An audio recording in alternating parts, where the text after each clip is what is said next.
Welcome students. Today we will see about the divisions of economics.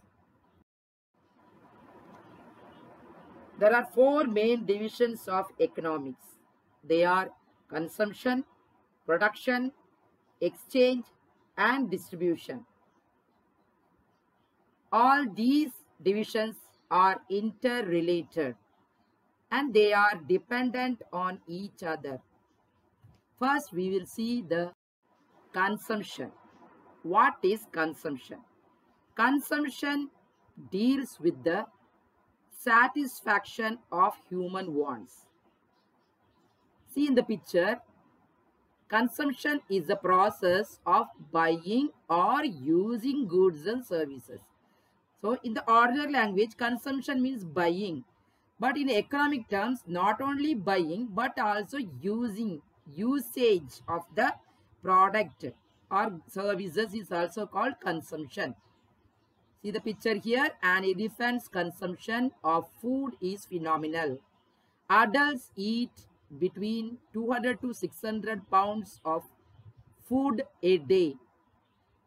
These bananas are for export, not domestic consumption. That means not for domestic purposes, not for in our country. It will export to the other country. Fuel consumption. This car will consume the fuel this much. Right? So these are the consumption. When a want is satisfied, the process is known as consumption. We can speak of consumption of the services of a lawyer, just as we speak of the consumption of food. In the subdivision dealing with consumption, we study about the nature of wants, the classification of wants, and some of the laws dealing with consumption, such as the law of diminishing marginal utility, Engel's law of family expenditure, and the law of demand. So all these we will study under the consumption. So students, what is consumption? Consumption deals with satisfaction of wants. Next, we'll see the production. Production refers to the creation of wealth or creation of utilities also we can say. And utility refers to the ability of a good to satisfy a want. There are three kinds of utility. They are form utility, place utility, and time utility. And all the other utilities also already we saw. Production refers to all activities which are undertaken to produce goods which satisfy human wants. Land, labor, capital, and organization are the four factors of production. In the subdivision dealing with production, we study about the laws which govern the factors of production. So look at the picture. Here, what is production? Producing the product is called production.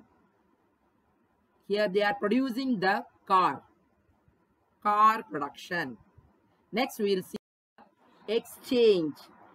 In modern times, no one person or country can be self-sufficient. This gives rise to exchange. In exchange, we give one thing and take another. Goods may be exchanged for goods or for money. If goods are exchanged for goods, we call it barter. Modern economy is a money economy. As goods are exchanged for money, we study in economics about the functions of money, the role of banks and so on. Next one, distribution. Wealth is produced by the combination of land, labor, capital, and organization. And it is distributed in the form of rent, wages, interest, and profits. See the picture? Land. What they are getting? Rent.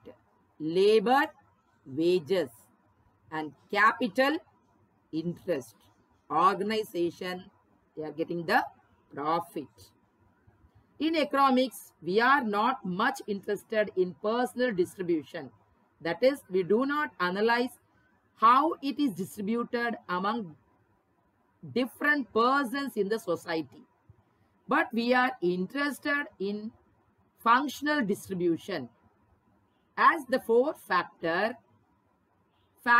or agents of production perform different functions in production.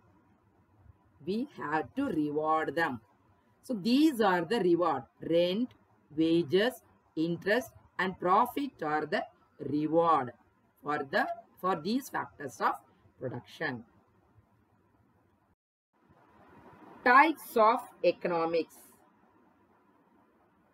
There are many types: microeconomics, macroeconomics, international economics, public economics, developmental economics, health economics, environmental economics. Now we will see the branches. Microeconomics is that branch of economic theory which deals with the behavior of individual economic units of an economy, such as individual households, individual firms, or industries. In other words, it studies the economic behavior of individual decision-making units of an economy and not an economy as a whole. In fact, it is the study of the particular, that is of individual households, firms, industries, individual prices, wages, or incomes. Thus, instead of studying economic forest as a whole, it looks at its individual parts of the forest, that is trees. Microeconomic theory is called price theory because it is primarily concerned with the determination of prices of individual commodities and factors. That is, how relative prices of goods like wheat, cloth, shoes, pens, and thousands of other goods are determined. Similarly, how prices of factors of production, what are the factors of production? Land, labor, capital, and organization are determined. How they are determined? They are determined. The prices are rent, wages, interest, and profit. Again, problems of individual economic units such as consumers' equilibrium and producers' equilibrium are also studied. Examples of microeconomics are individual income, individual consumption, demand of a commodity, supply of a commodity, price determination of goods, output of a firm, etc. The central problem of microeconomics is allocation of resources and price determination.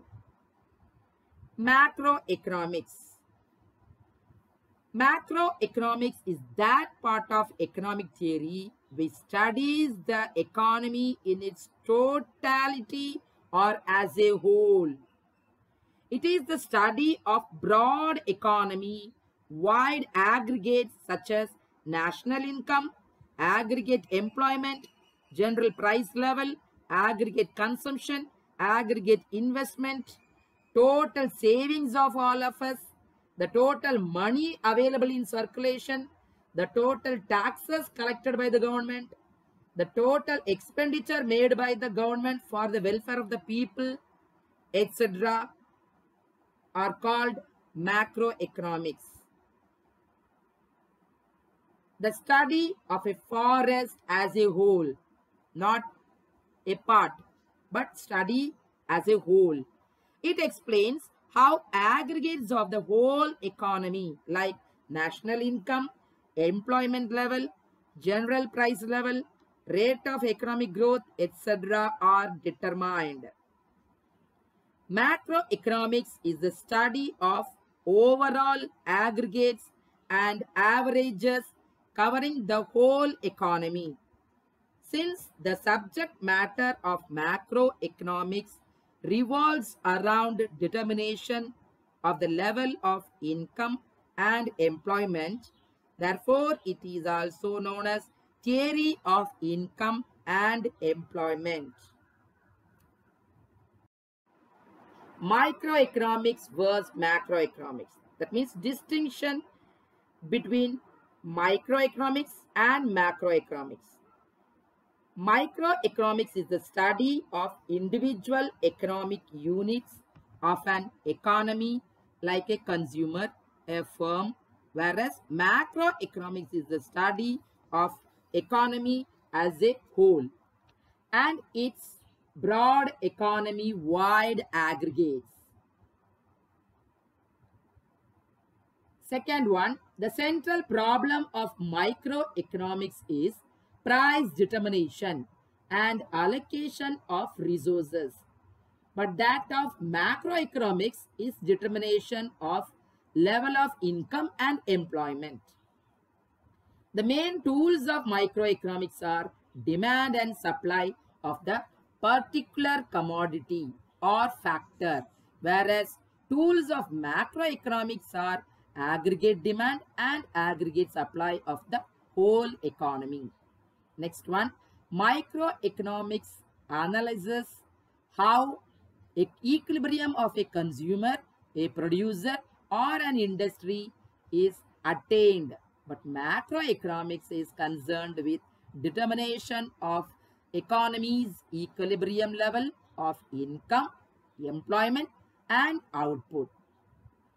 Microeconomics deals with the problem of choice and scarcity at an individual level, whereas macroeconomics deals with the problem of choice and scarcity at the level of economy as a whole.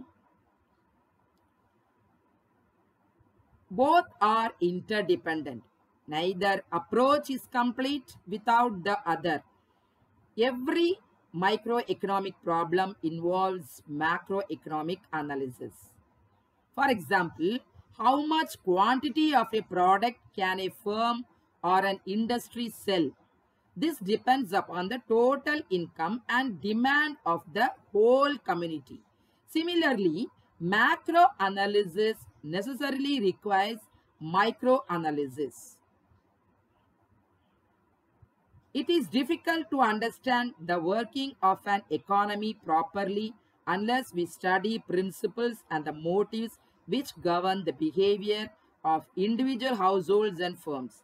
Hence, the study of macroeconomics involves microanalysis. Next one, international economics.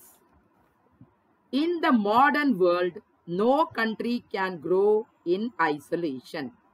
Every country is having links with the other countries through foreign capital, investment, and international trade. Public economics. Public finance is concerned with the income or revenue, raising and expenditure incurring activities of the public activities, authorities, and with the adjustment of the one with the other.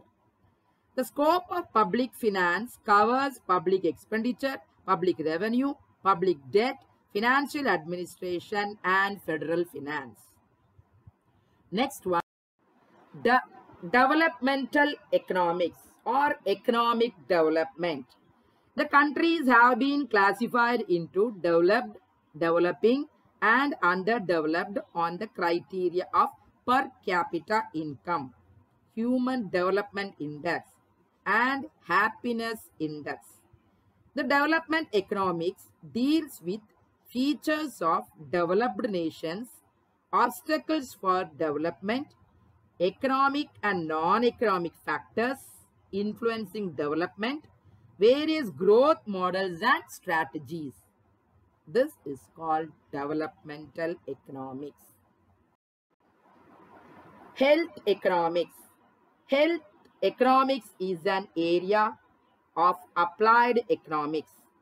It covers health indicators, preventive and curative measures, medical research and education, rural health mission, drug price control, neonatal care, maternity and child health, budgetary allocation for health, etc. are called economics, health economics. Environmental economics. Depletion of natural resources, stock and pollution result from rapid economic development. Hence, the need for the study of environmental economics, which analyze the interrelationship between economy and environment. Environmental economics is the study of interdisciplinary tools for the problems of ecology, economy, and environment. So all these are the types of economics. So today we saw about the divisions and types of economics. Students, we'll continue in the next class. Thank you.